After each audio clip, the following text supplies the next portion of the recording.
আমরা মুসলমানরা কোরআনের কথা ধরে যদি এক হতে পারতাম, ওয়াতাসিমু বিহাবলিল্লাহি জামিআন ওয়ালা তাফাররাকু, আমরা যদি এক হতে পারতাম, বিচ্ছিন্ন না হতাম।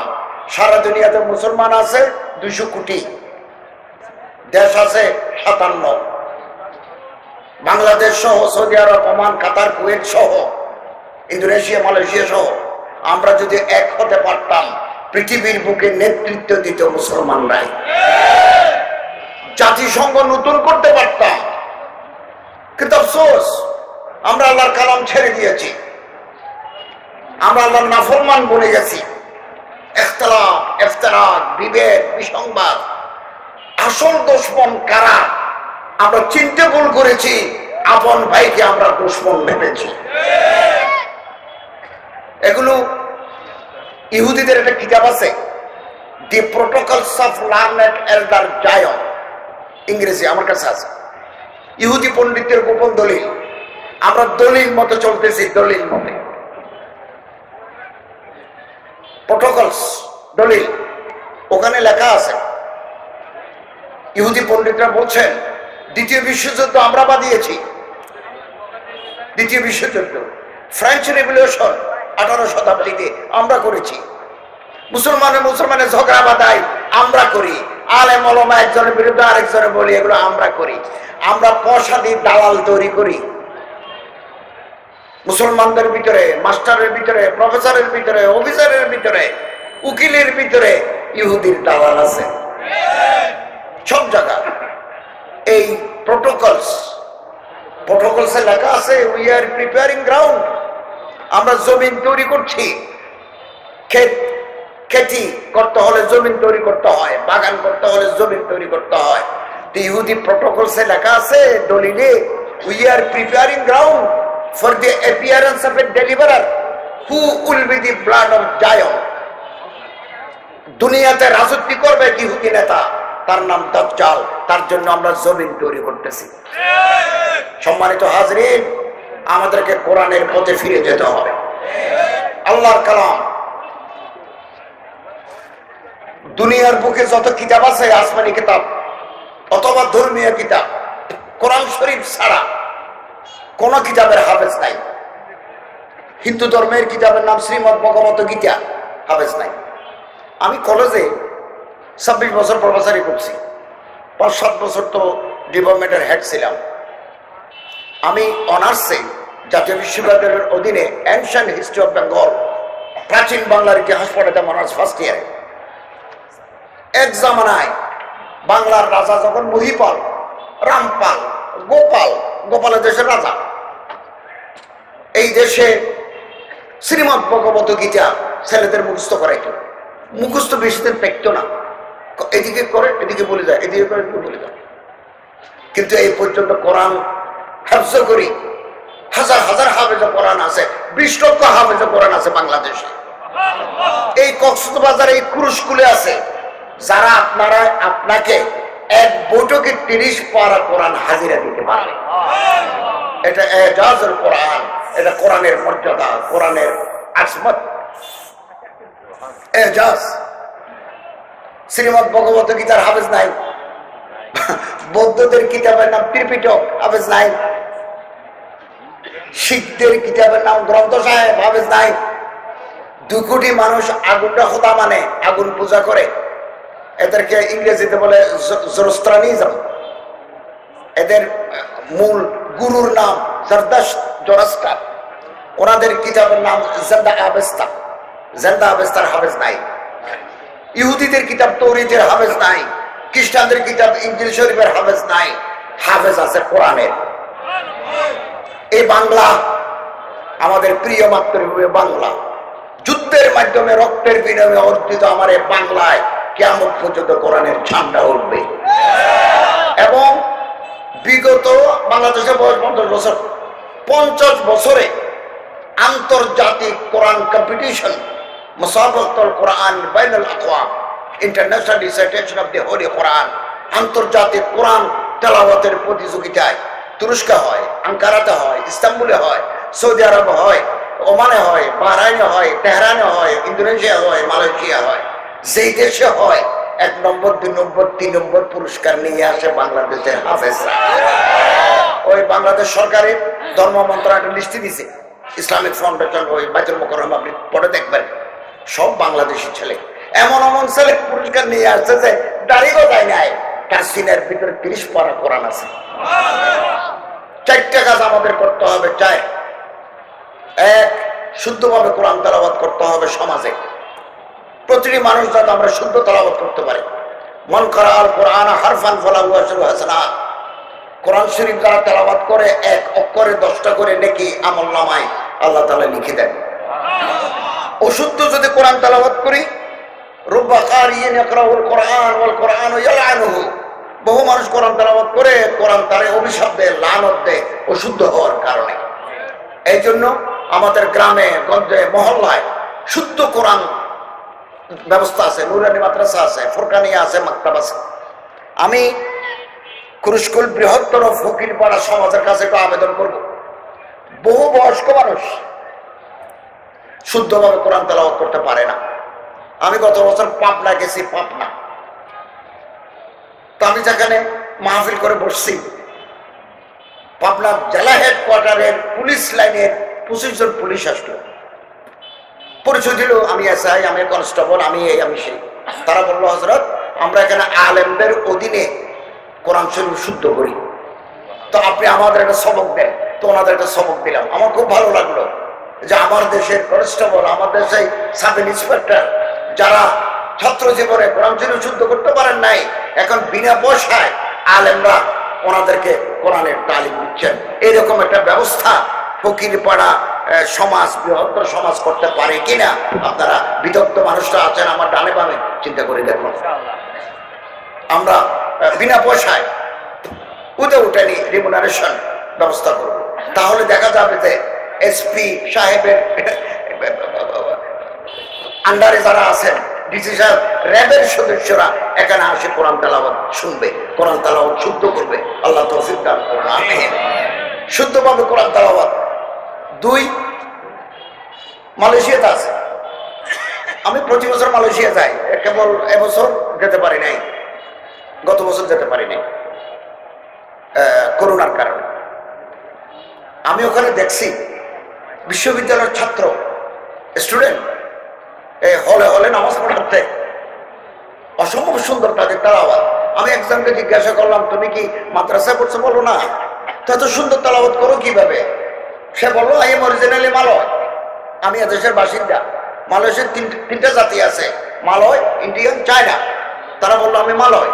মালয় সমাজ একটা নিয়ম আছে, বাচ্চা যখন কথা বলতে শিখে হুজুরকে ঘরে আনি অথবা হুজুরের ঘরে দিয়ে কোরআন শরীফ হেফজ করায়। 10 পারা হেফজ, 3 পারা হেফজ, 30 পারা হেফজ এভাবে করায়। এই জন্য আমাদের কোরআনের তেলাওয়াত শুদ্ধ। মাহাতির মোহাম্মদ শুদ্ধ কোরআন তেলাওয়াত করে, মালয়েশিয়ার সাবেক প্রাইম মিনিস্টার, এখন বিরোধী দলীয় নেতা। আনোয়ার ইব্রাহিম আগামী কিছুদিনের ভিতরে প্রাইম মিনিস্টার হবে, উনিও সুন্দর তেলাওয়াত করেন। তুরস্কের প্রেসিডেন্ট এরদোগান তো হাফেজে কোরআন, হাফেজে কোরআন। পাকিস্তানে মিশরের প্রেসিডেন্ট মারা গেছেন, তিনি ডক্টর মুরসি, হাফেজে কোরআন, হাফেজে কোরআন। জিয়াউল হক হাফেজে কোরআন। আমরা আমাদের বাচ্চাদেরকে হাফেজে কোরআন বানাবো, এরপর অফিসার বানাবো, ডিসি বানাবো, সেনাবাহিনীর মেজর জেনারেল বানাবো। আগে কোরআন হেফজ করাবো। এই কোরআন কিয়ামত পর্যন্ত আমাদেরকে জান্নাতের পথে নিয়ে যাবে, আলহামদুলিল্লাহ। কোরআন শুদ্ধভাবে তেলাওয়াত করবো। 2, কোরআনকে বুঝার চেষ্টা করবো। সব বুঝি, কোরআন বুঝবো না কেন? বাংলা আছে, বাংলা কোরআন শরীফ আছে, শত শত তর্জমাওয়ালা কোরআন শরীফ আছে, একেবারে সস্তা, কোনো বেশি দাম নয়। আপনি ইবনে কাসির যদি কিনেন 2500 টাকা। আসহ তাফসীর, আরো অনেক তাফসীর আছে। কোরআন শরীফ বুঝবো। কোরআন শরীফের ভিতরে আল্লাহর অর্ডার আছে, আদেশ আছে, নিষেধ আছে, আওয়ামের আছে, নাওয়াহি আছে। এই কাজ করো, আল্লাহর অর্ডার। এই কাজ ছাড়ো, আল্লাহর অর্ডার। এই আদেশ নিষেধ মেনে চলতে হবে। আমি আপনাদেরকে যে কথা বলছি এগুলো নসিহত। নসিহত আম, ওসিয়ত খাস। নসিহত জেনারেল কথা, মানলে মানলে, না মানলে নাই। কিন্তু মা বাপ মারা যাওয়ার সময় যে কথা বলে সেটা ওসিয়ত। ওসিয়ত পার্টিকুলার, ওসিয়তের ভিতরে তাকিদ আছে, এমফাসিস আছে। কক্সবাজারের জেলা প্রশাসক যেটা বলে এটা নসিহত নয়, ওসিয়ত নয়, সেটা order. Order that must be carried out.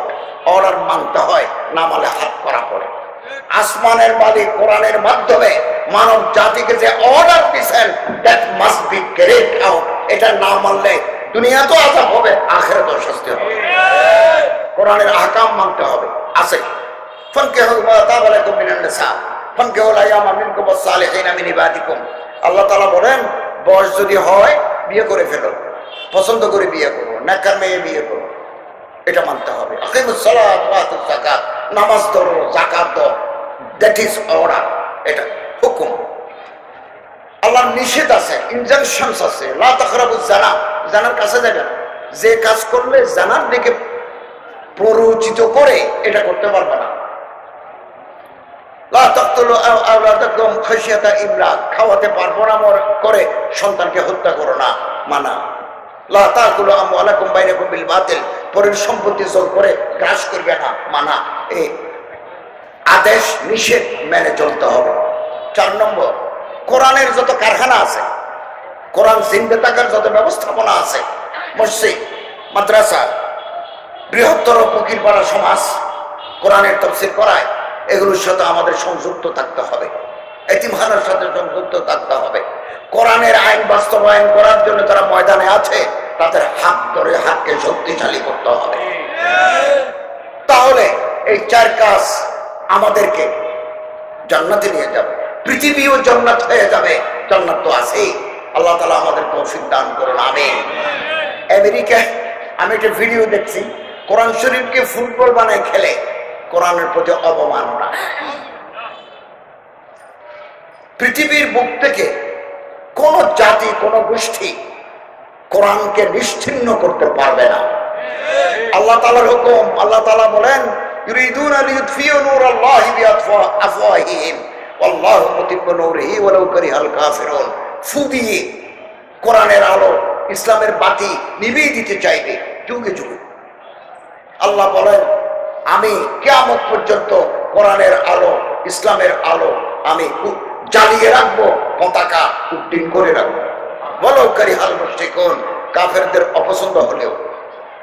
আলহামদুলিল্লাহ, আলহামদুলিল্লাহ, তাআলার শুকর, গোটা পৃথিবীতে কোরআন ওয়ালারা অগ্রসর হচ্ছে। পৃথিবীর বিভিন্ন দেশে, বিভিন্ন দেশে, এক জায়গায় নয়, বহু জায়গায়। আমি নয়াদিগন্ত ধারাবাহিকভাবে আর্টিকেল লিখে আসছি। কিছুদিন আগে লিখছি পোল্যান্ড, আজকে লিখছি ফিনল্যান্ড, এর আগে লিখছি ক্রোয়েশিয়া। সব জায়গায় মুসলমানরা সংগঠিত হচ্ছে। আমরা যদি ওয়াতাসিমু বিহাবলিল্লাহি জামিআন ওয়া লা তাফাররাকু, আল্লাহ বলেন কোরআনের রশিকে ধরো, ওয়া লা তাফাররাকু, বিচ্ছিন্ন হয় না। আমরা যদি কোরআনকে ধরি, কালামে তাইয়্যিবার ঝান্ডা তোলে এক হতে পারতাম, অথবা এক হতে যদি পারি, আগামীকাল পৃথিবীর চেহারা পাল্টে যাবে। এখন 2021 সাল ফেব্রুয়ারি, 22 সাল মাঝখানে আছে, 23 সাল ঢুকো। আমরা যদি ততদিন বাঁচি থাকি, পৃথিবীর নতুন চেহারা দেখব। তুরস্ক, turkey is the emerging tiger of the world. পৃথিবীর উদীয়মান ব্যাঘ্র, যে বাঘ যে কোনো মুহূর্তে হামলা করতে পারে, এরকম ডাক আছে, নোক আছে, এমার্জিং টাইগার। তুরস্ক একদিন ছিল দি সিগম্যান অফ ইউরোপ। এগুলো আমরা বিশ্ববিদ্যালয়ে পড়ছি। সিগম্যান অফ ইউরোপ, ইউরোপের দুর্বল ব্যক্তি। এই দুর্বল ব্যক্তি 1923 সনে ইউরোপ তুরস্কের গলা টিপে ধরি একটা চুক্তি করতে বাধ্য করলো। এটার নাম লুজান চুক্তি, লুজান ট্রিটি। 100 বছরের ভিতরে তুরস্ক মাথা উঁচু করে দাঁড়াতে পারে নাই। 2023 সালে 100 বছর পূর্ণ হবে, তুরস্ক আপন শক্তিতে বলিয়ান হয়ে যাবে। ভূমধ্য সাগরের দ্বীপ আছে, ক্রিট, রোডস, লিডস, সাইপ্রাস, এগুলো সময় তুরস্কের ছিল, কেড়ে নিছে। সৌদি আরব ছিল তুরস্কের আন্ডারে, কেড়ে নিল, তুরস্ককে ছোট করে ফেললো। আমরা আশাবাদী, আমরা যদি বাঁচে থাকি, তুরস্কের নেতৃত্বে পৃথিবীতে বিপ্লব আসবে আগামী দিনে, এবং হাফেজে কোরআনের নেতৃত্বে আসবে। গতকাল তুরস্কের একজন আলেম মারা গেছেন, তুরস্কের প্রেসিডেন্ট কাঁদেনি কবরস্থানে নিয়ে গেছেন। 10 লক্ষ মুসলমানকে বার্মা থেকে তাড়িয়ে সামরিক জান্তা, সুশীল সরকার, মিলিটারি জান্তা নির্মম নির্যাতন করে তাদের এখানে বের করে দিয়েছে। বাংলাদেশে তারা আশ্রয় নিয়ে, এদেরকে প্রথম দেখতে এসেছে তুরস্কের প্রাইম মিনিস্টারের বউ এসে এই রোহিঙ্গাদের ধরে তিনি কেঁদেছেন। করে হসপিটাল আছে, তুরস্কের হসপিটাল আছে, তুরস্কের খাবার আছে, ভাষান্তরে যে ঘর তৈরি করে দিচ্ছে, এখন তুরস্কের অনুদান আছে। তুরস্ক একটা বাস বের করেছে ড্রাইভার ছাড়া গত সপ্তাহ, এবং এইটাতে সরি প্রাইম মিনিস্টার প্রধানমন্ত্রীর অফিসে এসেছেন, ড্রাইভার নাই, ডিজিটাল পরিচালিত। রাস্তায় দিকে গেলে বাস ওদিকে যায়, রাস্তায় দিকে গেলে বাস ওদিকে যায়। এটা দ্রোণ বানিয়েছে, দ্রোণ, পাইলট বিহীন হেলিকপ্টার। আর্মেনিয়ার, আজারবাইজানের সাথে যখন আর্মেনিয়ার যুদ্ধ, নাগোর্নো কারাবাখ এলাকা নিয়ে, ওখানে তুরস্কের দ্রোণ বোমা মারি তছনছ করে আবার নিরাপদে ফিরে আসছে।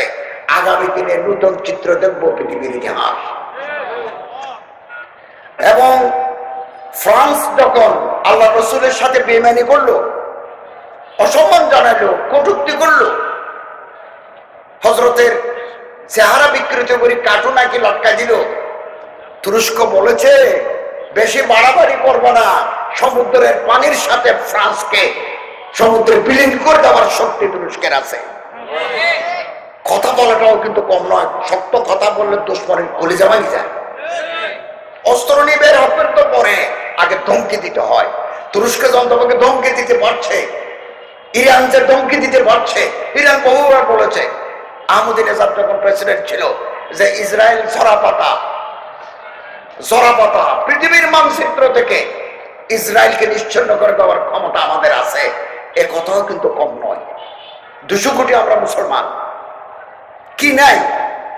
আমাদের পায়ের তলায় তেল, গ্যাস, আমাদের পায়ের তলা ইউরেনিয়াম, প্লুটোনিয়াম, যেটা অ্যাটম বোমা বানাতে লাগে, পারমাণবিক বোমা বানাতে লাগে। লিবিয়ার পুরা পাহাড় প্লুটোনিয়াম। কাস্পিয়ান সাগরের তলে, সমুদ্র সৈকত থেকে তলে যেই পরিমাণ গ্যাস এবং তেল আছে, রাশিয়ার 20 বছরের রিজার্ভের সমান। কোরআনের বরকতে আল্লাহ মুসলমানদের পায়ের তলায় দৌলত দিয়েছেন, সম্পত্তি দিয়েছেন। আমরা নাস্তিকবাদী শক্তির সাথে আঘাত নাই, তৌহিদীবাদী শক্তির জাগরণ করাতে হবে আমাদের। সেই শক্তি অর্জন করতে হবে। আল্লাহ নবী সাল্লাল্লাহু আলাইহি ওয়াসাল্লাম বলেন, আলা আলা ইন্নাল কুওয়াতা আর-রামিয়ু, জেনে রাখো, খবরদার জেনে রাখো, শক্তি হচ্ছে দূর থেকে মারা। 1000 বছর আগে, আলা ইন্নাল কুওয়াতা আর-রামিয়ু, জেনে রাখো দূর সে ফেকনা, থ্রোয়িং টু দি রিমোটেস্ট কর্নার। এখান থেকে কম্পিউটার টিপ দিলাম, 2500 মাইল দূরে গিয়ে আঘাত হানবে। এই টেকনোলজি, এই বিদ্যা বুদ্ধি যার আছে, ক্ষমতা পাক। 1000 বছর আগে আল্লাহ রাসূল বলে গেছেন। হযরত বলেন, মান আলিমার রামিয়া, রামিয়ন মানে দূর সে ফেকনা, মান আলিমার রামিয়া সুম্মা নাসিয়া ফালাইসা মিন্না। দূর থেকে মারার টেকনিক্যাল নো হাউ, বিজ্ঞান যারা জানে, ভুলে গেল, চর্চা করলো না, তারা আমার উম্মত নয়। হুজুর আকরাম সাল্লাল্লাহু আলাইহি ওয়াসাল্লাম 2 জন সাহাবীকে, আল বিদায়া ওয়ান নিহায়া কিতাবে আছে, আল্লাহ রাসূল সাল্লাল্লাহু আলাইহি ওয়াসাল্লাম বলেছেন, 2 জন সাহাবী, গাইলান ইবনে আসলাম, উরওয়া ইবনে মাসউদ রাদিয়াল্লাহু তাআলা আনহুমা, 2 জন সাহাবীকে মদিনা থেকে দামেস্ক পাঠিয়েছিলেন।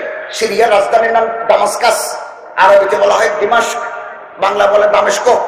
ওখানে পাঠিয়েছিলেন। দাব্বাবা, ট্যাঙ্ক কিভাবে বানায়? ট্যাঙ্কের জন্য রাস্তা লাগে না, খালের ভিতর দিয়ে চলে, বিলের মাঝখানে চলে, পাহাড়ের উপর দিয়ে যায়। ট্যাঙ্ক কিভাবে বানায়, এগুলোর ট্রেনিং নেওয়ার জন্য সিরিয়া পাঠিয়েছিলেন। তারা বেশি দিন ট্রেনিং নিছেন, ফলে হুনাইনের যুদ্ধে তারা অংশগ্রহণ করতে পারেন নাই। 1000 বছর আগে পর্যন্ত অস্ত্র, একটা রাষ্ট্র যদি অস্ত্রের দিক দিয়ে স্বয়ং সম্পূর্ণ হয়, দুশমনকে পরাজিত করতে বেশি দিন সময় লাগে না। এগুলো আমাদের রাসূল সাল্লাল্লাহু আলাইহি ওয়াসাল্লামের তালিম। পাগড়ি বাঁধা সুন্নাত, দাড়ি রাখা সুন্নাত, জুব্বা গায়ে দেওয়া সুন্নাত, কদু হাওয়া সুন্নাত, দুপুরে ভাত খাই, একটু শোয়া সুন্নত, এগুলো তো আমরা আমল করি। লোহার কোর্তা গায়ে দেওয়া সুন্নত। ওদের যুদ্ধে গজওয়ায়ে উহুদ আল্লাহ রাসূল সাল্লাল্লাহু আলাইহি ওয়াসাল্লাম দিরউন, আরবিতে বলা হয় দিরউন, ফার্সিতে বলা হয় যারা, বাংলাতে বলা হয় লৌহ বর্ম, লোহার কুর্তা, আয়রন জ্যাকেট, এই পরিমাণ আয়রন জ্যাকেট দুইটা গায়ে দিয়েছেন আল্লাহ রাসূল সাল্লাল্লাহু আলাইহি ওয়াসাল্লাম। তো এগুলো লোহা ভারী হওয়ার কারণে হযরত ওহুদের, এটাতে ওহুদের পাহাড়, এদিকে আরো ছোট ছোট পাহাড় আছে, একটা ছোট পাহাড়ে উঠতে চাচ্ছিলেন, লোহার কুর্তার ভরে হযরত উঠতে একটু ইতস্তত করছেন ভারী হওয়ার কারণে। হযরত তালহা রাদিয়াল্লাহু তাআলা আনহু বলেন, ইয়া রাসূলুল্লাহ, আমি মাথা লাগাইছিলাম, আপনি আমার কাঁধের উপর বসেন, আমি আপনারে নিয়ে করব। হযরত তালহা রাদিয়াল্লাহু তাআলা আনহু হযরতকে কাঁধে লই লোহার কোর্তা গায়ে দেওয়া ওদের পাহাড়ে তুলেছেন। আল্লাহ রাসূল বলেন, তালহা, তোমার জন্য জান্নাত ওয়াজিব হয়ে গেল। বাংলার মুসলমানরা শান্তিপ্রিয় জাতি, বিভিন্ন ধর্মের মধ্যে আমাদের কোনো বিবাদ নাই। আমরা সাম্প্রদায়িক সম্প্রীতি শিক্ষা আল্লাহ রাসূলের জবান থেকে, আমল থেকে পেয়েছি। এই দেশ সবার, আমরা সবাই আমার প্রিয় মাতৃভূমি বাংলাদেশকে ভালোবাসি। আমরা সন্ত্রাসী নই, ইসলামের সন্ত্রাসের জায়গা নাই, কিন্তু সন্ত্রাসবাদ দমনের জন্য জিহাদের সূচনা করতে হবে। জিহাদ for combating the terrorism is essential. It is sine qua non for the society.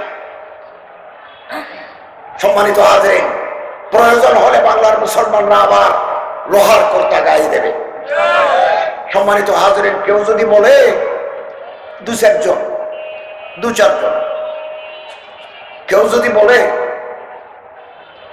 আমি আল্লাহ মানি না, আমি কোরআন মানি না, আমি রাসূল মানি না, না মানো, it is your right two, এটা তোমার অধিকার আছে, না মানো।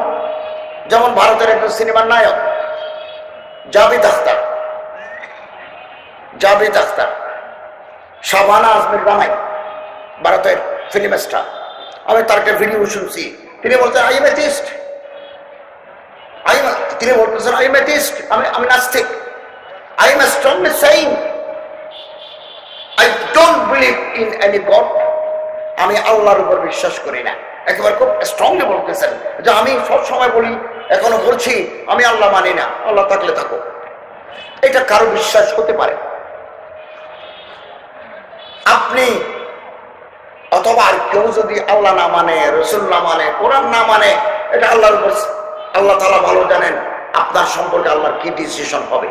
কিন্তু আপনি যদি কোরআন যারা মানে তাদের কলিজায় আঘাত দেন, রাসূল যারা মানে আমার রাসূলকে যদি কটাক্ষ করেন, অথবা উম্মাহাতুল মুমিনিন আমাদের মা হযরত মারিয়া কিপ্তিয়া নিয়ে বাংলাদেশে এরকম হয়েছে, অসম্মানজনক উক্তি হয়েছে, সাহাবায়ে কেরাম নিয়ে যদি বাজে কথা বলেন, কোরআন নিয়ে যদি বাজে কথা বলেন, কোটি কোটি মানুষের হৃদয়ে রক্ত ঝরবে। এই জন্য আমরা দাবি জানাই, বাংলাদেশে যে ডিজিটাল সিকিউরিটি ল আছে এটা যথেষ্ট নয়। আমরা দাবি জানাচ্ছি নতুন আইন তৈরি করতে হবে। 85% মুসলমানের এই দেশে যে কোনো ধর্ম, হিন্দু, বৌদ্ধ, খ্রিস্টান, ইসলাম, যে কোনো ধর্মের বিরুদ্ধে, যে কোনো ধর্মের পুরোহিত, যে কোনো ধর্মীয় নেতার বিরুদ্ধে কেউ যদি বই লেখে, মন্তব্য করে, ফেসবুকে স্ট্যাটাস দেয়, টেলিভিশন পত্রিকায় লেখে, তাহলে আইনের মাধ্যমে যদি এটা দোষী প্রমাণিত হয়, ফাঁসিতে ঝুলিয়ে তার মৃত্যুদণ্ড কার্যকর করবে। এটা না হলে বন্ধ করা যাবে না, না হলে বন্ধ করা যাবে না। আফসোস, অবস্থা খারাপ, নাজুক পরিস্থিতি। আমরা আমাদের এই দেশে, এটা আমাদের দেশ, স্বাধীন বাংলাদেশ, আমাদের প্রিয় মাতৃভূমি। এই দেশের মাটির তলে হাজারো ওলামায়ে কেরামের কবর আছে। এই দেশ 800 বছর আগে, এই দেশ হিন্দুর দেশ। এই দেশের নাম এক জামানায় ছিল পুন্ড্র, বাংলার নাম, এক এলাকার এক এক নাম। এখন তো সারা বাংলাদেশের এক নাম, বাংলাদেশের রাজধানী ঢাকা। 800 বছর আগে এই দেশের নাম পুন্ড্র, পুন্ড্র, বরেন্দ্র, গৌড়, রাড়, হরিকেল, সমতট। মুসলমানরা এই দেশের নাম দিয়েছে মুলকে বাঙ্গালা। ইতিহাস করলে দেখুন না, মুলকে বাঙ্গালা, তারপরে পূর্ববঙ্গ, তারপরে পূর্ব পাকিস্তান, এখন স্বাধীন সার্বভৌম বাংলা। এই দেশে দাড়ি রাখলে 2.5 টাকা ট্যাক্স দিতে হতো। এই দেশে এই মাটিতে এখন মুসলমানদের মেহনতের ফলে, কোরআনের মেহনতের ফলে, আল্লাহওয়ালা মানুষের মেহনতের ফলে দাড়ি যত লম্বা রাখি না কেন উইদাউট ট্যাক্স। এই দেশে কোরবানি করার কারণে,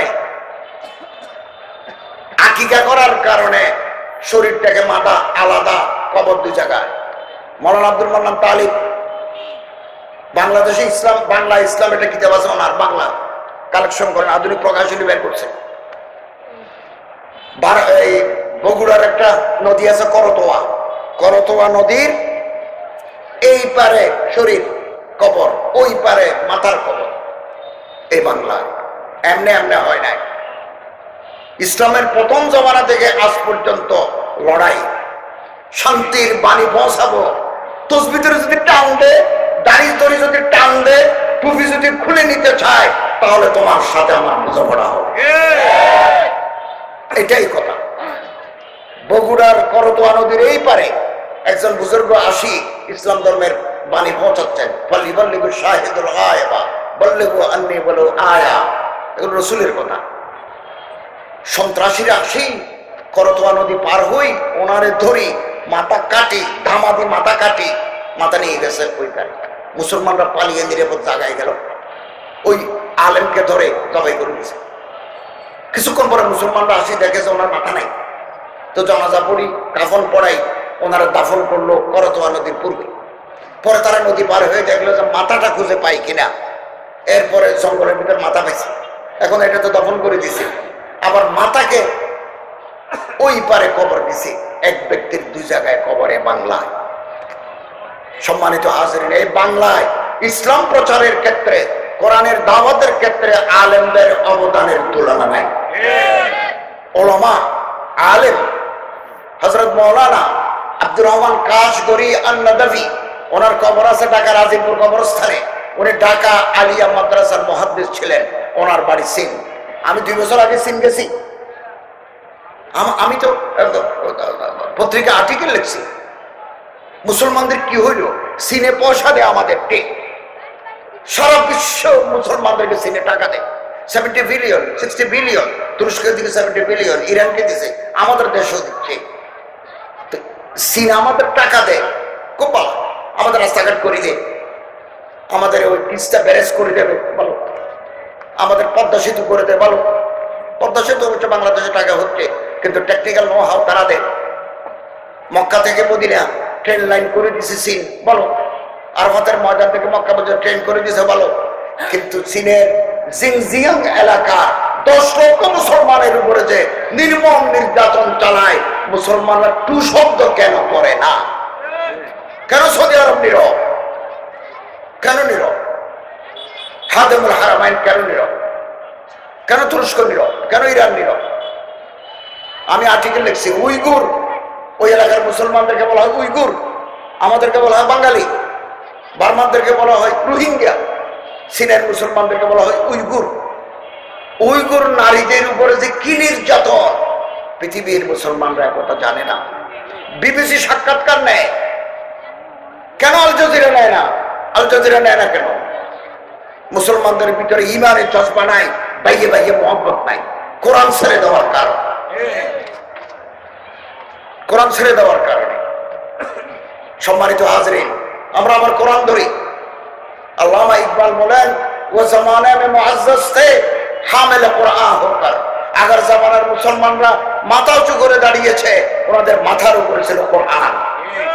और तुम जलील खार हुए तारे के कुरान होकर, और তোমরা লাঠি খাচ্ছ কোরআন ছেড়ে দেওয়ার কারণে। সম্মানিত হাজরিন, আল্লাহ তাআলা আমাদের কোরআনের সাথে যুক্ত থাকা, কোরআনের তালিম ঘরে ঘরে পৌঁছানোর তৌফিক আল্লাহ তাআলা আমাদের দান করুন, আমিন। সম্মানিত হাজরিন, হুজুর আকরাম সাল্লাল্লাহু আলাইহি ওয়াসাল্লামের কোরআনের এজাজ দেখুন, এটা তাফসীর করি। কোরআনের এজাজ, হুজুর আকরাম সাল্লাল্লাহু আলাইহি ওয়াসাল্লামের এক সেনাপতির নাম খালিদ ইবনে ওয়ালিদ, ওনার কবর আছে সিরিয়ায়।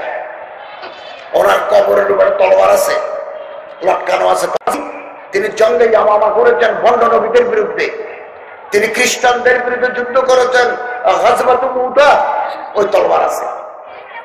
আল্লাহ রাসূল বলেন আল জান্নাতু তাহাতা আকদাম তাহাতা জালালিস সুয়ুফ, পরিস্থিতি যদি তৈরি হয় তলোয়ারের ছায়া তলে জান্নাত পেয়ে, তলোয়ারের ছায়া তলে জান্নাত। সম্মানিত হাজরিন, তাফসীরে কবির আল্লামা ফখরুদ্দিন রাজি আসহত তাফসীর দারায়াতান, তাফসীরে কবির, তাফসীরে কবির আরেক নাম আছে মাফাতিহুল গায়ব, ওখানে লেখা আছে খালিদ ইবনে ওয়ালিদ মুসলমানদের সেনাপতি। আল্লাহ রাসূল সাল্লাল্লাহু আলাইহি ওয়াসাল্লাম হযরত খালিদ ইবনে ওয়ালিদকে বলেছেন সাইফুন মিন সুয়ুফিল্লাহ, আল্লাহর তলোয়ার, the sword of the lord provident. এই জন্য হযরত খালিদ ইবনে ওয়ালিদ যেদিন মারা যান খুব কেঁদেছেন, একেবারে খাট থেকে পড়ে যাওয়া, পালং থেকে মাটিতে পড়ে যাওয়ার অবস্থা, সাকরাতে পড়ে। সবাই বললো তো আপনি কাঁদতেছেন কেন? বললো কাঁদতেছি, আমি রসুলের জামানা থেকে ইসলামের শত্রুদের বিরুদ্ধে ময়দানে লড়াই করেছি, আমার শরীরে কিছু জায়গা খালি নাই যেখানে শত্রুর তলোয়ারের কোপ পড়ে নাই। আমি ময়দানে কখনো মুতা, কখনো আযাব, কখনো বদরুল আখিরা, কখনো খাইবার, কখনো ইয়ারমুক, আমি ময়দানে মৃত্যুর অপেক্ষা করেছি, যে কোনো মুহূর্তে আমার শত্রু আসি কতল করে ফেলবে, তীর মারি আমার শেষ করে দেবে। আমি কিন্তু ময়দানে আজরাইলের সাথে আমার দেখা হয় নাই। আজকে খারাপ লাগছে যে আমি বিছানায় মারা যাচ্ছি। হাদিস এটা তিরমিজি শরীফে আছে। আল্লাহ রাসূল বলেন কেউ যদি যুদ্ধের আরজুরাকে, শাহাদতের আরজুরাকে বিছানায় মারা যায়, আল্লাহ ওনারে শহীদের মর্যাদা দিবেন। হযরত খালিদ ইবনে ওয়ালিদ এটা অভিযান চালালেন কাফেরের বিরুদ্ধে। ইরাকের এক শহরের নাম হিরা, হায়রাহা, হিরা, এটা নজফ, কারবালা, হিরা কাছাকাছি, কক্সবাজার, কুতুবদিয়া, মুশকালি, উকিয়া, চকরিয়া, অ্যাডজেসেন্ট এরিয়া, সন্নিহিত এলাকা। হযরত খালিদ ইবনে ওয়ালিদ অভিযান চালালো, কাফেররাও গুমসান লড়াই করলো, তীব্র লড়াই করলো। এক পর্যায়ে শত্রুরা মুসলমানদের কাঠি টাঠি দুর্গের ভিতরে আশ্রয় নেই, বিরাট কিল্লা, তাদের কিল্লা, চারিদিকে দেওয়াল, লোহার দরজা, ভিতরে হুক মারি দিল। হযরত খালিদ ইবনে ওয়ালিদ মুসলমানদের বললেন তোমরা অস্ত্র লই, এটাকে ঘেরাও করে রাখো, ঘেরাও ঘেরাও করে রাখো। একদিন, দুদিন, 5 দিন, 15 দিন, ভিতরে যারা আছে তারা চিন্তা করলো মুসলমানদের তো সাপ্লাই আছে, খাবার আসবে, আমাদের তো সাপ্লাই কম, তো আমরা তো মারা যাবো। এর চাইতে মুসলমানদের সাথে একটা আপোষ করি, বুঝাপড়া করি। আমাদের এত তলোয়ার আছে, এত লোহার কোর্টা আছে, এত বর্ষা আছে, এত ওট আছে, ছাগল আছে, নগদ টাকা আছে, কি পরিমাণ দিলে তারা আমাদেরকে মুক্ত করে দিবেন, আমরা ঘরে চলে যাব। তো তাদের একজন প্রতিনিধি, এগুলো কোরআন শরীফের তাফসীর, আব্দুল মসিহ তার নাম। আব্দুল মসিহ বয়স্ক সৈনিক, মুরব্বী। বলো আপনি যান, আপনি মুরব্বী মানুষ, আপনি যোদ্ধা, কি পরিমাণ দিলে মুসলমানদের সেনাপতি খালিদ ইবনে ওয়ালিদ আমাদেরকে যেতে দিবেন? খালিদ ইবনে ওয়ালিদের উপর একটা কিতাব আছে, জেনারেল আকবরের, কিতাবের নামে খালিদ ইবনে ওয়ালিদ। জেনারেল আকবর পাকিস্তানি একজন জেনারেল, উনি পাকিস্তানে এই সিরিয়া, জর্দানের, সৌদি আরবের সৈন্যদের ট্রেনিং দিচ্ছেন জেনারেল আকবর, এবং ওনার ছাত্ররা এখন জর্দানে, সিরিয়ায়, সৌদি আরবে বড় বড় র্যাঙ্কে ডেপুটি সেনাপতি, প্রধান সেনাপতি, চিফ অফ স্টাফ এরকম। এবং উনি ওনাদের কাছে চিঠি লিখি, হযরত খালিদ ইবনে ওয়ালিদ জীবিত থাকতে কোথায় কোথায় যুদ্ধ করেছেন ওই স্পটে গেছেন, ওখানকার ছবি নিছেন, এবং the strategy of war by Khalid ibn Walid এগুলো উল্লেখ করেছেন, যে হযরত খালিদ ইবনে ওয়ালিদ কেন নির্বাচনের সময় সূর্যকে আড়াল রাখি করতেন। এত বড় কিতাব, বইয়ের নাম খালিদ ইবনে ওলীদ জেনারেল আকবর, বাংলা হয়ে গেছে। ইসলামিক ফাউন্ডেশন বাংলাদেশ সরকার এটা বাংলা করছে। আপনার কিনে পড়ে দেখবেন কত বড় সেনাপতি, সেনানায়ক। আল্লাহ তাআলা ওনার জান্নাতুল ফিরদাউসের আলো নসিব করুন, আমিন। হযরত খালিদ ইবনে ওলীদের কাছে আব্দুল মুসি আসছে, আসি বলে মহামান্য সেনাপতি, আমরা আত্মসমর্পণ করব, আমরা চলে যাব। আপনাদের অস্ত্র কি দিতে হবে, নগদ টাকা, ঘোড়া, ছাগল কত দিতে হবে, এগুলো নিয়ে হযরত খালিদ ইবনে ওলীদ বলেন, অস্ত্র কিছু নিতে দেবো না, সব অস্ত্র নিয়ে যেতে হবে আমাদের। কিছু ছাড় দিতে পারি, কিছু টাকা নেব না, কম নেব, কিছু খাবার কম নেব, উট কম নেব, অস্ত্র কম নেব না। এরভাবে টার্মস এন্ড কন্ডিশন লই কথা চলছে। আব্দুল মুসি বারবার হাতের দিকে চায়, আমার এখানে আতর আছে তো, আতরের শিশি আর কি, এটা এরকম ছোট্ট বোতল লই কথা বলে হাতের দিকে চায়। মুসলিম সেনাপতি খালিদ ইবনে ওলীদ বলেন, তুমি বারবার হাতের দিকে চাও কি, তোমার হাতে কি? আব্দুল মুসি, সেনাপতি আব্দুল মুসি বলে, আমার হাতের ভিতরে সাপের বিষ, জহেরে কাতল, জহেরে হলাহল, poison of snakes, venomous snakes, বিষাক্ত সাপের বিষ। তো সাপের বিষাক্ত কেন? আব্দুল মুসি বলেন, আপনি যদি আমারে অসম্মানজনক শর্ত দেন, আমি আমার কওমের কাছে, আমার জাতির কাছে, আমার দেশের মানুষের কাছে মুখ দেখাতে পারবো না, তখন আমি আপনার সামনে বিষ খাই, আত্মহত্যা করব, আমার মরা লাশ দেখবে তারা। আর যদি সম্মানজনক ভাবে চুক্তি করতে পারি, তখন আমার মুখ উজ্জ্বল হবে। এখন এটা বারবার দেখি যে মনে হয় যেন টাইম শেষ হয়ে গেছে, এই জন্য বারবার এটা দেখি। হযরত খালিদ ইবনে ওলীদ বলেন, কোরআন শরীফের তাফসীর কবির, আল্লামা ফখরুদ্দিন রাজি, one of the greatest philosopher of the world, Hazrat Khalid ibn Walid বলেন, তোমার দেখি বিষ, এভাবে নিলেন, নিয়ে হাতের উপর রাখলেন, হাতের উপরে সব বিষ। তো বিষের দিকে নজর দিয়ে বলে, বিসমিল্লাহির রহমানির রহিম, বিসমিল্লাহ বিল্লাহ, বিসমিল্লাহিল্লাযী লা ইয়াদুররু মা ইসমিহি শাইউন ফিল আরদি ওয়ালা ফিস সামাই ওয়া হুয়াস সামিউল আলীম। মুখের ভিতরে দিয়ে দিলেন সব বিষ। টেবিলের উপরে গ্লাস ছিল, অর্ধেক গ্লাস পানি খেলেন, বাকি অর্ধেক হাতের উপর নিয়ে বুকের উপর ছিঁড়ে দিলেন। সেনাপতি আব্দুল মুসি আসার খাচ্ছে, হায় হায়, মুসলমানদের সেনাপতি এইমাত্র মারা গেল, এটা এক ফোঁটা খেলে মরে যায়, পুরো বোতল খেয়ে ফেলছেন, নারী বুড়ি সহ বের হয়ে যাবে। হযরত খালিদ ইবনে ওলীদ বলেন, তোমার সাপের বিষ আমারে মারতে পারবে না, আমার মারার হুকুম দিবেন আল্লাহ। ইন্না সালাতি ওয়া নুসুকি ওয়া মাহইয়ায়া ওয়া মামাতি লিল্লাহি রাব্বিল আলামিন। আমার হায়াত, আমার মওত, আমার সালাত, আমার নেক আমাল আমার খোদারে রাজি করার জন্য। অতএব এই তোমার সাপের বিষ আমারে পানি করতে পারবে না। 15 মিনিটের ভিতরে শরীর দিয়ে কাম দিল, সাপের বিষ হয়ে গেল পানি। সুবহানাল্লাহ। আব্দুল মুসি চলে যাচ্ছে, সেনাপতি খালিদ ইবনে ওলীদ বলেন, তুমি যাচ্ছ কোথায়? বলল, সাপের বিষ যাদের পেটে পানি হয়ে যায় তাদের সাথে আর শর্ত কিসের, আমরা কেবল লুকি পড়ি বের হয়ে যাব, সব আপনাদের দিয়ে যাব।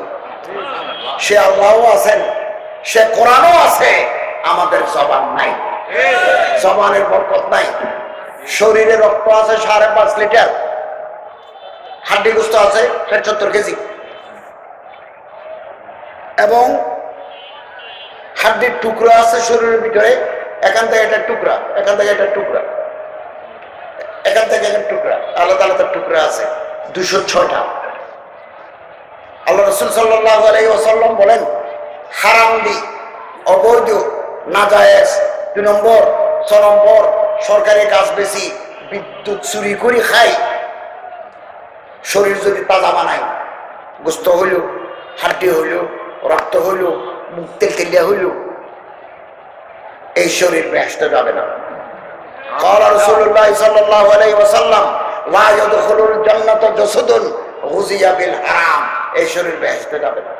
নাউযুবিল্লাহ। তো আমাদের এই সম্পত্তি, আমাদের এই দৌলত, এই শরীর বেহেশতে যাবে না। আমাদের দেশে একটা রেওয়াজ আছে, আমরা একেবারে যৌবন কালে শরীরে যখন বল আছে, একেবারে টাকা ঘুষ দুর্নীতি স্বজনপ্রীতি এই সেই করি টাকার পাহাড় বানায়। বুড়ো হয়ে গেলে হজ করতে যাই, দাড়ি টাড়ি রাখি, মক্কা শরীফে যাই বলি লাব্বাইক আল্লাহুম্মা লাব্বাইক, লাব্বাইক লা শারীকা লাক লাব্বাইক, ইন্নাল হামদা ওয়ান নি'মাতা লাকা ওয়াল মুলক লা শারীকা লাক, একথা আমরা বলি। হালাল টাকা লই কুরুশকুর ফকির পাড়া থেকে যদি কেউ হজ করতে যায়, হালাল টাকা বৈধ টাকা, জীবনের সমস্ত গুনাহ মাফ। যে দোয়া করবেন সে দোয়া কবুল হয়ে যাবে। রাজা কাইয়মিন বলে তো তুমু হজ করি এই কুরুশকুরে আসবেন। আজকে একটা বাচ্চা যদি জন্ম নেয় তার যেমন গুনাহ নাই, আপনার 90 বছরের হাজী সাহেব হজ করি আসবেন, ছোট বাচ্চার মতো আল্লাহ নিষ্পাপ করে দিবেন। আল্লাহ পয়গম্বর সাল্লাল্লাহু আলাইহি ওয়াসাল্লাম বলেন, হাজী সাহেব আসতেছে এই খবর যদি তুমি পাও, রাস্তায় ধরো, ওই বাংলা বাজারে ধরো, ফসল্লি হাদিস, হাজী সাহেবকে সালাম দাও, সাফে হো মুসাফা করো, কবলা ইয়াতাফাররাকা, দুই হাত আলাদা হওয়ার আগে দুজনে ছোট হাড় গুনাহ মাফ। মুরহু আইয়াস্তাগফিরা লাকা, হাজী সাহেবকে বলুন হাজী সাহেব আপনি আমাদের দোয়া করেন। হাজী সাহেব 3 রাস্তার মাথায় যদি দোয়া করে, মাইক্রোতামাই আপনার দিলের আরজু আল্লাহ পূরণ করে নেবেন। কেন? ফাইন্নাহু মাগফুরুন, হাজী সাহেবের কোনো গুনাহ নাই, গুনাহ সব মাফ হয়ে গেছে। কিন্তু 2 নম্বর টাকা, 3 নম্বর 6 নম্বর সরকারি কাজ বেচা, দুর্নীতি স্বজনপ্রীতি, ইয়াবা। আমি তো দিন পত্রিকায় দেখলাম যে কুরুশকুলের কোন ব্রিজের নিচে জলদণ্ডি বিরাট কারবার, পত্রিকায় দেখলাম। ইয়াবার উপর আমার বই আছে, ইয়াবার উপরে। তো এই 2 নম্বরে টাকা যদি কেউ হজ করতে যায়, মক্কা শরীফে যায় যদি বলে লাব্বাইক আল্লাহুম্মা লাব্বাইক, ক্বালা মালাকুন ফিস সামা, আসমানে যত ফেরেশতা আছে একসাথে ডাক মারে লা লাব্বাইক লা সাদাইক। তোমার হাজিরা কনজুল উম্মাল হাদিসের কিতাবে আছে, লা লাব্বাইক লা সাদাইক, তোমার হাজিরা কবুল নাই, তোমার জন্য কোনো সুসংবাদ নাই। হজ্জুকে মরদুদুন আলাইক, আল্লাহ তোমার হজ তোমারে ফেরত দিয়েছেন। শেষ। এবং কিয়ামতের দিন আল্লাহর কাছে জবাব দিতে হবে। 5টা প্রশ্নের জবাব দিতে হবে। আন উমরিহি ফিমা আফনাহু, জীবন কোথায় কাটিয়েছো 80 বছর, হাজিরা দাও। ওয়ান শাবাবিহি ফিমা আবলাহু, যৌবনকাল বালগা হওয়ার পর থেকে 35 বছর জওয়ানকাল, আল্লামা জামাখশরী তাফসীরে কাশাফ। 35 বছর কোথায় কাটিয়েছো, হাজিরা দাও। ওয়ান শাবাবিহি ফিমা আবলাহু, যৌবনকাল কোথায় কাটিয়েছো। এবং ওয়ান মালিহি মিন আইনা ইকতাসাবাহু, সম্পত্তি পাইছো কোথায়, সম্পত্তি কোথায় পাইলে, হাজিরা দাও। ওয়াফিমা আনফাকাহু, খরচ করেছো কোথায়, হাজিরা দাও। মাযা আলিমা ফিমা আমিলা, 50 বছর ওয়াজ শুনেছো, বই পুস্তক কিতাব পড়েছো, আমল করেছো কিনা, হাজিরা দাও। হাজিরা দিতে না পারলে কিয়ামতের মাঠে আল্লাহ নড়াচড়া করতে দিবেন। সম্মানিত হাজিরিন, মানুষ বাঁচে কয়দিন, 60 থেকে 70। আমাদের দক্ষিণ এশিয়া মানুষ বাড়ে 71 এভারেজ, 100 বছরও বাঁচে। আমার বাবা মারা গেছেন 5-6 মাস আগে, 95 বছর। আমার মা মারা গেছেন 65 বছর বয়সে। আমার ছেলে মারা গেছেন 12 মাস বয়সে। কয় বছর বাঁচে? আল্লাহ আমাদের ট্যাঙ্ক দিচ্ছেন 2টা, চোখ দিচ্ছেন 2টা, গরুকে দিচ্ছেন 4টা, মাছিকে দিচ্ছেন 6টা, মাছের ট্যাঙ্ক 6টা। আমাদের চোখ 2টা, আমাদের চোখ 2টা, মৌমাছির চোখ 5টা। কেন? কেন জবাব নাই। কেন? কুদরত। মা খালাক্তা হাযা বাতিলা, আল্লাহ পৃথিবীর ধূলিকণা বিনা কারণে তৈরি করেন নাই। There is a reason behind it, পিছনে কোনো কারণ আছে। আমরা একসময় মনে করতাম কেশর কি কাম, এত কেশর। এখন বিজ্ঞানীগণ বলছেন আমরা ওই ধানে ইউরিয়া দিই, টিএসপি দিই, পটাশিয়াম দিই, জিঙ্ক দিই, ম্যাগনেসিয়াম দিই, মরে যায়, কেঁচো মরে যায়। কেঁচো মরে গেলে উর্বরা শক্তি কম, জমির ফার্টালিটি উর্বরা শক্তি কমে যায়।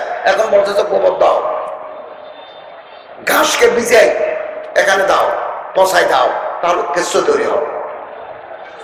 সম্মানিত হাজরিন, মা খালাকা হাযা বাতিলা। আল্লাহর আরো কুদরত দেখুন। আমরা যে ইলিশ মাছ খাই, ইলিশ মাছের বাড়ি কোথায়? ইলিশ মাছের বাড়ি কক্সবাজারের কলাতলি থেকে 800 থেকে 1200 কিলোমিটার ডিপ সিতে ইলিশ মাছ থাকে। ইলিশ মাছের পেটে যখন ডিম হয়, ইলিশ মাছ বাংলাদেশের উপকূলে আসে।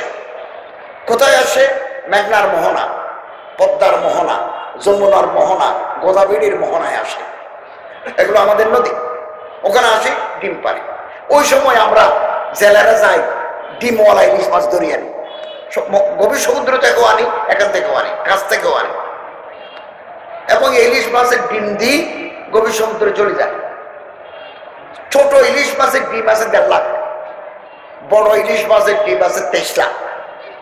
এগুলো ছাড়ি দিয়ে তো জোয়ারের পানিতে ডিমগুলো আলাদা হয়ে ইন্ডিভিজুয়াল হয়ে এক একটাতে পোনা তৈরি হয়। এই মেঘনাতে ঢুকে, পদ্মাতে ঢুকে, যমুনাতে ঢুকে, গোদাবরীতে ঢুকে আমরা ইলিশ মাছ খাই। আল্লাহ তাআলা বাংলাদেশের মানুষকে ইলিশ মাছ খাওয়ান। ইলিশ মাছের ভিতরে আছে vitamin A, vitamin D, vitamin D3। নিয়মিত তারা ইলিশ মাছ খায়, সামুদ্রিক মাছ খায়। আপনারা খান, এই এলাকার মানুষ, আমরা তো দূরে। পচা রক্ত শুদ্ধ হয়ে যাবে, কোলেস্ট্রল কমে যাবে, HDL বাড়বে, LDL কমবে। বাংলাদেশের মানুষের হার্ট ঠিক রাখার জন্য আল্লাহ তাআলা জাগে জাগে ইলিশ পদ্মা, মেঘনা, যমুনার মোহনায় পাঠান প্রতি বছর। আরো আশ্চর্য দেখুন আল্লাহর কুদরত। হিমালয় থেকে নদী তৈরি হয়ে ভারতের উপর দিয়ে রাজশাহী হয়ে বাংলাদেশে ঢুকেছে। বাংলাদেশের অংশকে বলা হয় পদ্মা, ভারতের অংশকে বলা হয় গঙ্গা। গঙ্গাতে ইলিশ নাই, পদ্মাতে ইলিশ। কেন? কেন জবাব নাই? কেন জবাব নাই? কেন মানে সত্যি দাও? কেন মানে চোখের পানি? কেন মানে কোরআন তেলাওয়াত? কেন জবাব নাই? আমি একবার পশ্চিমবঙ্গের বসিরহাট গেছি, ও ডক্টর মোহাম্মদ শহীদুল্লাহর বাড়ি আর কি। তো আমি কাপড় গায়ে দিয়েছি ইন্ডিয়ান স্টাইলের কাপড়, পাঞ্জাবি, কল্লি মল্লি ছাড়া। তো একটা মুসলমানের দোকানে খাইতে গেছি, ওখানে বড় করে রেখে দিয়েছি এখানে বাংলাদেশে ইলিশ পাওয়া যায়। আচ্ছা, তা আমি বললাম ছোট ছেলে ভয় আর কি, বাংলাদেশ ইলিশ আছে মশাই? আছে। তো আমার একটু দেখাও না দেখি। ব্লেডের মতো পাতলা, দুটো আলু দিছি। তা আমি বললাম যে এখানে তো মাছ রাখো নাই, সব তো ব্লেড বানিয়ে দিছো। সে আমারে বলতেছে, মশাই আপনি ইলিশ মাছের ঝোল খাবেন? যে ঝোল, আলু দিয়ে ঝোল খাবেন? ইলিশ মাছ কোথায়? ইলিশ তো বাংলাদেশে। এটা আল্লাহ তাআলার কুদরত, ওখানে নাই এখানে আছে।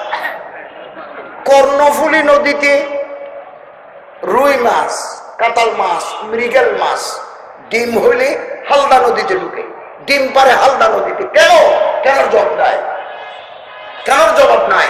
হালদা নদীতে ডিম দিয়ে পেট খালি করে কর্ণফুলীতে আসে। ডক্টর আব্দুল্লাহ মুফতি শরফুদ্দিন, ঢাকা ইউনিভার্সিটির প্রফেসর প্রাণী বিজ্ঞান, উনি একটা বই লিখেছেন রহস্যের সন্তান। 5 ঘন্টা বাসে, হ্যাঁ 5 ঘন্টা। 5 ঘন্টার ভিতরে আসি, তাড়াতাড়ি বিয়ে শাদী করে বাচ্চা জন্ম করবে। 5 ঘন্টা। আমাদের তো 70 বছর আছে, কুত্তা বাসে 15 বছর, আমেরিকায় কুত্তা বাসে 15, আমাদের বাংলাদেশের বাচ্চা 7 বছর। এখানে কুত্তায় কে খাবার দেয়? কুত্তারে ওভারটেন কে খাবার? এই জন্য আমাদের দেশে কুত্তারে সবাই মারে, এই জন্য তাড়াতাড়ি মরে যায়। বঙ্গোপসাগরে একটা মাছ আছে তিমি, ব্লু হোয়েল, নীল তিমি। এটাকে বাংলা বলে শুশুক, সরকারি ভাষা বলে উৎসুম। উৎসুম মাছ 180 টন, কোটি কোটি, 1-2টা নয়।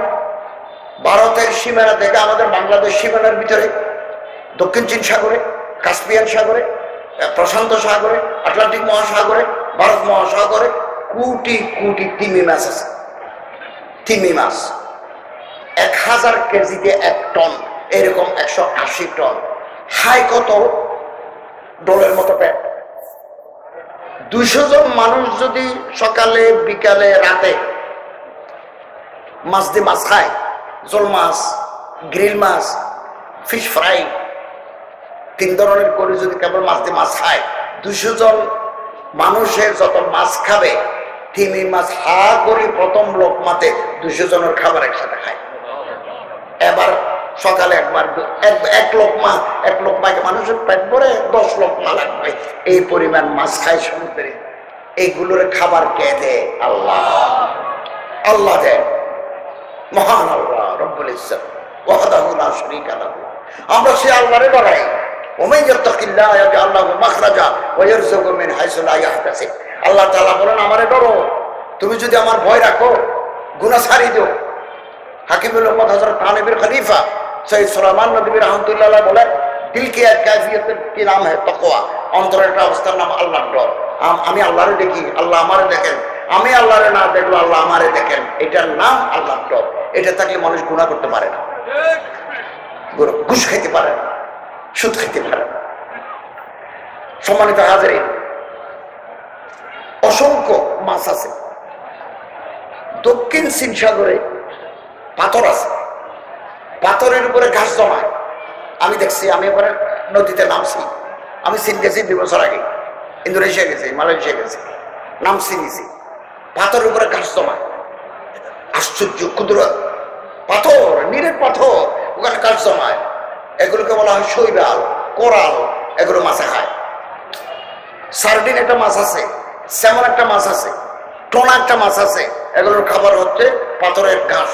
বাংলাদেশে আছে একমাত্র সেন্ট মার্টিন, অন্য কোনো দ্বীপে নাই। এই জন্য সেন্ট মার্টিনকে বলা হয় only coral island of Bangladesh, আর নাই।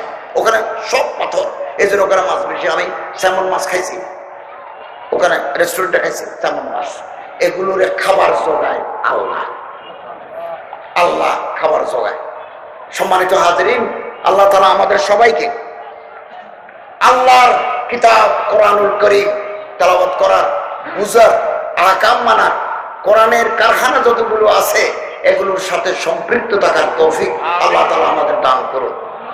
সম্মানিত হাজিরিন, এটা ব্যবহার করবেন, এটা দিবেন। তো কিসমান হিসাবের ফতোয়া আছে, এটা দেওয়া জরুরি। তিব্বি তাদাবির। হাত দিবেন, হাত সাবান দিয়ে দিলে আরো ভালো। সাবান দিয়ে দিলে আপনার হাতটা পরিষ্কার হয়ে গেল। মুখে মাছ দিলে আপনি দুলা, বালি, ইটের গুঁড়ি এগুলো ভিতরে ঢুকবে না। এখন তো আপনি ব্যাংকে ঢুকতে পারবেন না এটা ছাড়া। নো মাস্ক নো সার্ভিস বাইরে লিখে দিচ্ছে। কয়দিন পরে বাংলাদেশে আইনা হবে নো ভ্যাকসিন নো সার্ভিস। আমি ভ্যাকসিন দিছি, আমি এখানে ভ্যাকসিন দিছি, আগামী 18 তারিখে দিকে দেবো। ভ্যাকসিন আমারে বাঁচাবে না, আমারে বাঁচাবে না আমার আল্লাহ। এগুলো তদাবির, তিব্বি তদাবির, ডাক্তারদের কথা চেষ্টা করে এক্সপেরিমেন্ট করা। হায়াত কত আছে আল্লাহ জানে। যেদিন তিনি ডাক দিবেন সেদিন আমরা চলে যাব। গলার ভিতরে যদি ব্যথা করে, মুখে যদি মজা চলে যায়, বুঝতে হবে যে করোনা অথবা কোভিড-19 কাছাকাছি আসছে। গরম পানি খাবেন, গরম দুধ খাবেন, গরম চা খাবেন, একটা দোয়া পড়বেন সব সময়। আমার মুখে বলুন, আল্লাহুম্মা ইন্নী আউযু বিকা মিনাল বারাস ওয়াল জুনুন ওয়াল জুযাম ওয়া মিন সাইয়্যিল আসকাম। এটা পড়বেন। আল্লাহ রাসূল সাল্লাল্লাহু আলাইহি ওয়াসাল্লাম বলেন, এই দোয়া যারা পড়ে, আমরা আল্লাহর সাহায্য চাই। আমরা কার সাহায্য চাই? আল্লাহ। করোনা ভাইরাস বঙ্গোপসাগর পার হয়ে যাবে, তুরস্ক কক্সবাজারে আসবে না। আমরা যেভাবে আশঙ্কা করছিলাম যে কোভিড-19 এর সেকেন্ড ওয়েভ, দ্বিতীয় ধাক্কা বাংলাদেশে আসি তসতস করে দিবে, আমরা এটা ডরাইছিলাম। আলহামদুলিল্লাহ, আল্লাহ তাআলা কোরআনের বরকতে, আহলুল্লাহদের জিকিরের বরকতে সেই পরিমাণ ধ্বংস বাংলাদেশে হয় না। লক্ষ লক্ষ মাদ্রাসা আছে, হেফজখানা আছে, লক্ষ লক্ষ। ছেলেরা উঠে ফজরের আজানের আগে উঠে তারা কোরআন তেলাওয়াত করে। এই কোরআনের ধ্বনি, আজানের ধ্বনি, ক্বাল আল্লাহ ক্বাল রাসূলের ধ্বনি ইথাদের সাথে বাসি করোনা ভাইরাসকে মারি ফেলে। আমি মাননীয় প্রধানমন্ত্রীকে ধন্যবাদ জানাই এই কারণে, তিনি ডক্টর মৌলানা মুশতাক সাহেব, উনি ফাজলে দেওবান ইসলামী ফাউন্ডেশন ডাইরেক্টর, আমাদের বন্ধু। মৌলানা ইয়াহিয়া মাহমুদ সাহেব ফাজলে দেওবান, রামপুরা মাদ্রাসার শাহুল হাদিস মোহতামিম সাহেব, ওনার দুজনের সাথে আমার দেখা হয়েছে। ওনারা প্রাইম মিনিস্টারকে কথা বুঝেছেন যে স্কুল বন্ধ, কলেজ বন্ধ, ইউনিভার্সিটি বন্ধ, সব বন্ধ, ঠিক আছে। আপনি কেবল হেফজখানা এবং কওমি মাদ্রাসাকে খুলে দেন, যেখানে কোরআন এবং হাদিসের আস্তে আস্তে বাকিও খুলবেন। তো প্রাইম মিনিস্টার অনুমোদন দিচ্ছেন। আমি তো মনে করি এই হেফজখানা খুলে দেওয়ার কারণে, হাদিসের দরস খুলে দেওয়ার কারণে আল্লাহ তাআলা আমাদের উপর রহমত নাযিল করেছেন। আস্তে আস্তে গভর্নমেন্ট অর্ডার দিয়ে আলিয়া মাদ্রাসাও খুলে দিবেন, স্কুল কলেজও আস্তে আস্তে খুলে দিবেন। এখন পর্যন্ত ডেট পড়তেছে।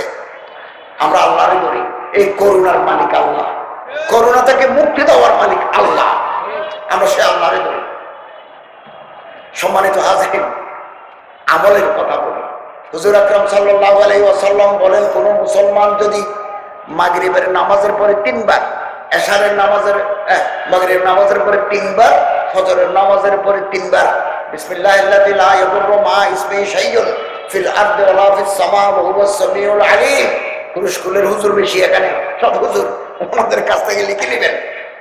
এই দোয়া 3 বার ফজরের নামাজের পরে পড়লে, হাত্তা ইউসিয়া মাগরিবের নামাজের পরে পড়লে, হাত্তা ইউসবিহা ফজর পর্যন্ত আসমানের বলা আসমানে চলে যাবে, জমিনের বলা জমিনে তখনই যাবে।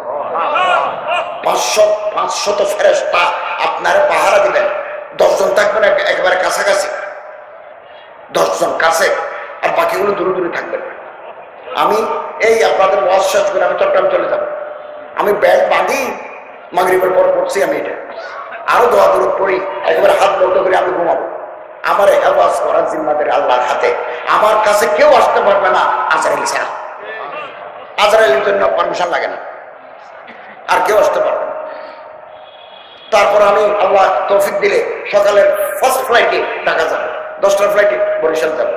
এখন কথা হয়েছে, বরিশাল থেকে স্কুলে আমি যাবো ভোলা থেকে যাবো সর্বনাই, সর্বনাই থেকে আবার আসবো চট্টগ্রামে আসবো। এইগুলো যে নিয়ন্ত্রণ করেন একমাত্র আল্লাহ। আপনি আল্লাহর উপর ছাড়ি দিবেন, নিরাপদে থাকতে পারবেন। পথে কতজনে চোর ডাকাত যদি পথে তাকে আদা হয়ে যাবে, আদা। আপনি পরে দেখুন, মুজাররদ দোয়া বিসমিল্লাহিল্লাযী লা ইয়াদুররু মা ইসমিহি শাইউন ফিল আরদি ওয়ালা ফিস সামাই ওয়া হুয়াস সামিউল আলীম। খালিদ ইবনে ওয়ালিদের হাতে সাপের বিষ পানি হয়ে গেছে এই দোয়া। এই দোয়া পড়লে মওত ছাড়া আর কাছে আসবে না। আরেকটা মুজাররদ দোয়া, বুজুর্গানে দ্বীনের রাসূলের হাদিস, কেউ অ্যাক্সিডেন্ট করে পা ভাঙে ফেলল, পা ভাঙাটা মারাত্মক, হাত ভাঙাটা মারাত্মক। এই হাঁটুর ভিতরে 5 ঢুকা দিই, নলির পায়ের ভিতরে 5 ঢুকা দিই, মেডিকেলে লটকা রাখে 3 মাস, তারপরে জোরালো, উফ কষ্ট। এখানে এক ভিতরে ফেক আছে, ভিতরে ফেক দেয়, পরে একটা টানি আবার তুলিল। অ্যাক্সিডেন্ট করে মাথা লাগিয়ে গেছে, ক্যান্সার হয়ে মুখ বাঁকা হয়ে গেছে। আপনি এই বিপদগ্রস্ত মুসিবত জাদা মানুষটাকে যদি দেখেন, আপনি আল্লাহর কাছে একটা দোয়া করবেন, লিখে রাখবেন, আলেমদের কাছ থেকে নিয়ে লিখে রাখবেন। আলহামদুলিল্লাহ আল্লাযী আফানি মিম্মা তালাকা বিহি ওয়া ফাদ্দালানি আলা কাসীরিন মিম্মান খালাকা তাফসীলা। এটা পড়বেন। আল্লাহর পয়গম্বর বলেন, আমি মুহাম্মদ বলে দিলাম, দুনিয়ার বুকে তুমি যতদিন থাকবে এই রোগ, এই অ্যাক্সিডেন্ট, এই দুর্ঘটনা তোমার জীবনে আসবে না। এমনকি কোন জেলের কয়েদিকেও যদি দেখতে যান, আপনি যদি দোয়া পড়েন, কোনোদিন আপনি জেলে পড়বেন, জেলে পড়বেন না।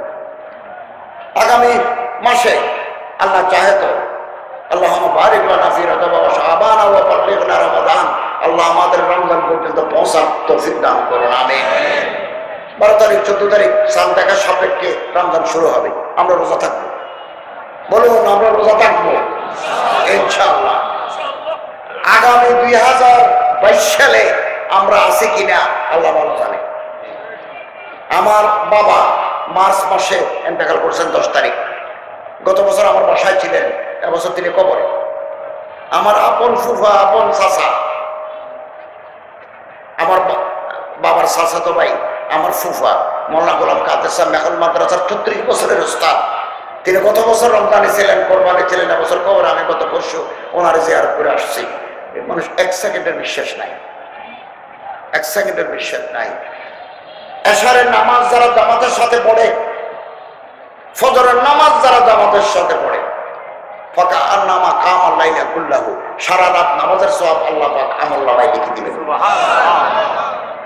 সারা রাত আমল নামায় কি দিবেন? সারা রাত, সারা রাতের নামাজের সব। আমরা যখন রমজান শরীফে নামাজ পড়তে উঠবো, সেহরি খাইতে উঠবো, আমি আপনাদের কাছে হাত জোর করে বলি, একটু আগে উঠলে 15 মিনিট আমরা 4 রাকাত, 2 রাকাত, 6 রাকাত, 8 রাকাত তাহাজ্জুদের নামাজ পড়তে পারবো। আল্লাহ তাআলা যদি আমাদের এই রমজান মাস থেকে শুরু করে দেন, রমজান মাস থেকে বাকি 11 মাসও আল্লাহ তাআলা আমাদের তাহাজ্জুদ নামাজের অভ্যাস গড়ে তোলার তৌফিক দিবেন।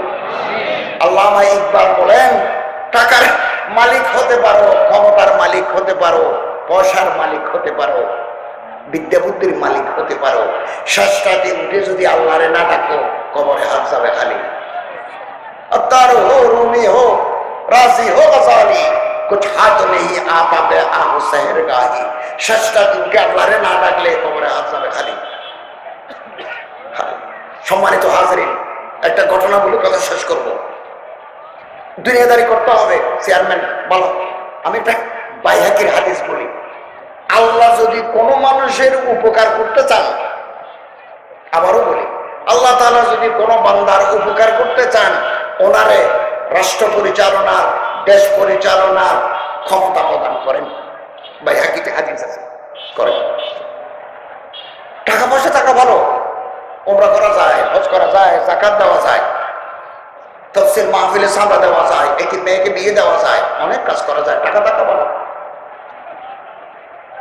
টাকা আমাদেরকে আখিরাত থেকে যেন গাফিল করে না দেয়, এটা মনে রাখতে হবে। মুস্তাদ আহমদ সহিহ ইবনে হিব্বান আল মুস্তাদরাক লিল হাকিম 3 হাদিসের কিতাবে ঘটনা আছে। নবী করিম সাল্লাল্লাহু আলাইহি ওয়াসাল্লামের কাছে একটা বালক আসলো, কম বয়সী ছেলে, 15, 16, 18 আসি বলে, ইয়া রাসূলুল্লাহ, আমি এতিম, আমার বাপ নাই, আমার একটা খেজুরের বাগান আছে, আমি খেজুরের বাগানের দাওয়াল দিতে চাই। মুস্তাদ আহমদ আছে, সহিহ ইবনে হিব্বানে আছে। হযরত দাওয়াল দিতে চাই। 3 দিকে দাওয়াল দিছি। একদিকে দাওয়াল দেওয়ার সময় প্রতিবেশীর এক লোক বলল, এই গাছ আমার, এগুলো তোমাদের না, তোমার বাবা জানতো। হুজুর দাবি করতেছে গাছ, আমি গাছ দিতে কোনো আপত্তি নেই, কিন্তু আমার দেওয়াল তো বাঁকা হয়ে যাবে। গাছটা বাদ দিয়ে যদি দেওয়াল দিই বাঁকা, গাছ সোজা করে, দেওয়াল সোজা করলে গাছ আমার ভিতরে আসি যায়। তো আজ সকালে আমি প্রতিবেশী চাচার কাছে গেছিলাম, বললাম, চাচা আমার তো বাপ নাই, আপনি আমার বাপের মর্যাদার মানুষ, গাছটা আমারে বিক্রি করে দেন। চাচা বলল, না বিক্রি করবো না, 30 বছর গেছে এই গাছ তুলতে, দেওয়াল বাঁকা হলে হবে, অসুবিধা কি? ইয়া রাসূলুল্লাহ, আপনি রইসুল মদিনা, মদিনার প্রেসিডেন্ট, আপনি আল্লাহ রাসূল, একটু তারে বলেন না গাছটা আমারে বিক্রি করার জন্য। হযরত বলেন, কি নাম? এতিম ছেলেটা বললো, আবু লুবাবা। তো আবু লুবাবাকে ডাকো। আসছে, আসি বলে, আবু লুবাবা, এই ছেলেটা এতিম, এতিমের প্রতি দয়া করো, তার বাপ নাই, মাথার উপর ছায়া নাই, এতিমের প্রতি যদি দয়া করো, আল্লাহ তোমার উপর দয়া করবেন। ইরহামু মান ফিল আরদ ইয়ারহামুকুম মান ফিস সামা। করো মেহরবানি তোমার জমিন पर, खुदा होगा मेहरबान अर्श बरी पर। এখানে দয়া করো, ওখানে দয়া পাবে। আর তোমার সাথে আমাদের চুক্তি, ন্যায্য দাম পাইবে কাছে, আর একটা চুক্তি, জান্নাতে বেহেশতে আল্লাহর কাছ থেকে একটা খেজুর গাছ লই, আমি তোমার গাছে দেব। এই খেজুর মদিনার খেজুরের চাইতে দামি, গাছও বড়, ফল মোটা, বেশি ধরে, এটা আমি তোমারে দেবো, তোমার সাথে আমার ওয়াদা। আহারে বদনসিব আবু লুবাবা বলল, হযরত আমি তো তারে বলে দিয়েছি আমি গাছ বেচবো না। আচ্ছা বেচবে না, যাও, চলে গেছে। পাশে বসে ছিল হযরত সাবিত রাদিয়াল্লাহু তাআলা আনহু। হযরত সাবিত আসি আল্লাহ রাসূলকে বললেন, ইয়া রাসূলুল্লাহ, গাছটা যদি সোনার দামে হলো আমি কিনি, এই ছেলেটাকে দান করে দিই, ওই খেজুর গাছ আল্লাহর কাছ থেকে নিয়ে আপনি আমারই দিতে পারবেন? আল্লাহর পয়গম্বর বলেন, না আমি দিতে পারবো, দিতে পারবো। গেছে আবু লুবাবা, আবু লুবাবা শোনো, তোমার বাগান থেকে 3 কিলোমিটার দূরে আমার একটা বাগান আছে। আবু লুবাবা, আছে তো, সিঁড়িতে তোমার বাগান আমি গেছি তো, এই বাগান আমি তোমার দিয়ে দেবো।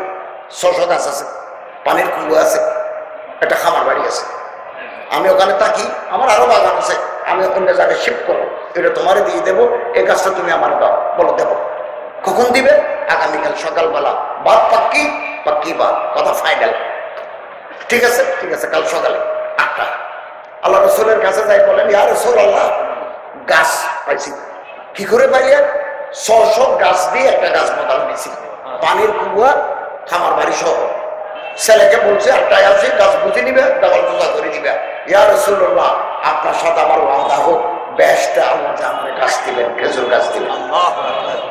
মুস্তাদ আহমদ, ইমাম আহমদ ইবনে হাম্বল 53 নম্বর, সহিহ ইবনে হিব্বান, আল মুস্তাদরাক আল হাকিম আন-নিসাপুরি, 3 হাদিসের কিতাবে আছে এটা।